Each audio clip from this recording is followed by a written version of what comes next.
श्री दुर्गा सप्तशती कथासार अध्याय 13वा। अशा तऱ्हेने सुमेध ऋषी राजा सुरथ व समाधी वैश्याला म्हणाले की तुम्ही दोघेजण आता त्या परमपरमेश्वरी महामायेला शरण जा, तिची आराधना करा, तिची पूजा करा. तिच्या कृपेनेच तुमचे दुःख दूर होईल आणि तुमच्या साऱ्या इच्छा पूर्ण होतील. त्यानंतर राजा सुरथ व समाधी वैश्य दोघेजण एका नदीकाठी आले आणि तिथे त्यांनी एका आसनावर बसून रोज देवी भगवतीची कठीण अशी तपश्चर्या करू लागले. देवीचा मंत्रघोष, देवीची आराधना, देवीचा जप करू लागले. सुरुवातीपासूनच ते दोघे अतिशय कमी आहार घेत होते, परंतु नंतर त्यांनी आहार घेणे सुद्धा बंद केले. अत्यंत कडक असे व्रत दोघांनी आरंभिले होते. अशा प्रकारे 2 वर्ष झाल्यानंतर देवीने त्या दोघांना स्वप्नात दर्शन दिले. देवी भगवतीचे ते दिव्य रूप स्वप्नात पाहून ते दोघे अतिशय आनंदित झाले, परंतु अजूनही त्या दोघांना देवी भगवतीचे प्रत्यक्ष दर्शन झाले नव्हते. त्यामुळे त्या दोघांनी अतिशय कडकपणे देवीचे व्रत करू लागले. ते दोघे आपल्या शरीरातील रक्त देवीला अर्पण करू लागले, परंतु तरी देखील देवीने त्यांना प्रत्यक्ष दर्शन दिले नव्हते.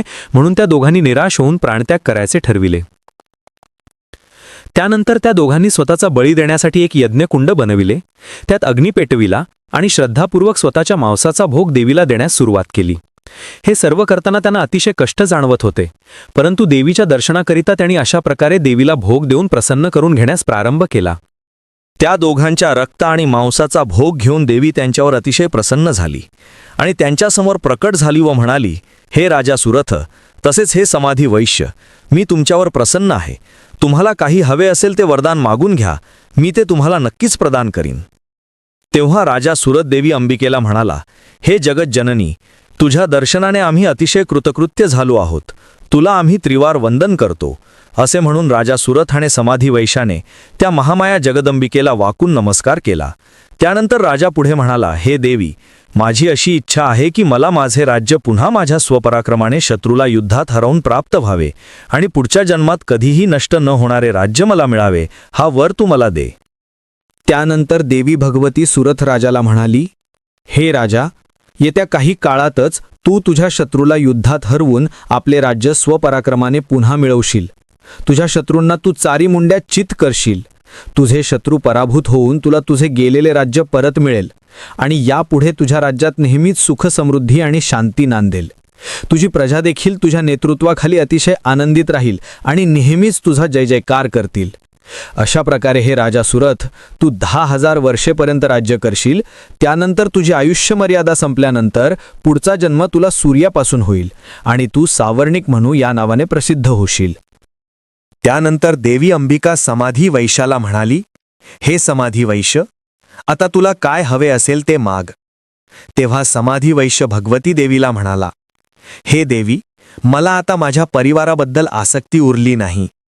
मला आता संसार बंधनातून सुटून मोक्ष प्राप्ती व्हावी आणि या संदर्भात असलेले खोल असे आत्मज्ञान मला प्राप्त व्हावे अशी माझी इच्छा आहे.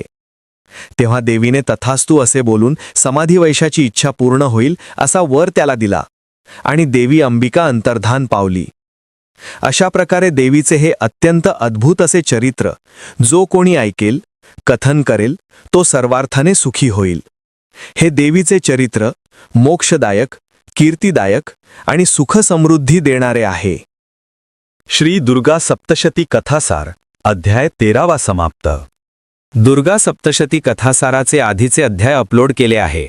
प्लेलिस्टमध्ये जाऊन दुर्गा सप्तशती कथासारवर क्लिक करणे. व्हिडिओ आवडल्यास व्हिडिओला लाईक, शेअर, कॉमेंट आणि सबस्क्राईब करा.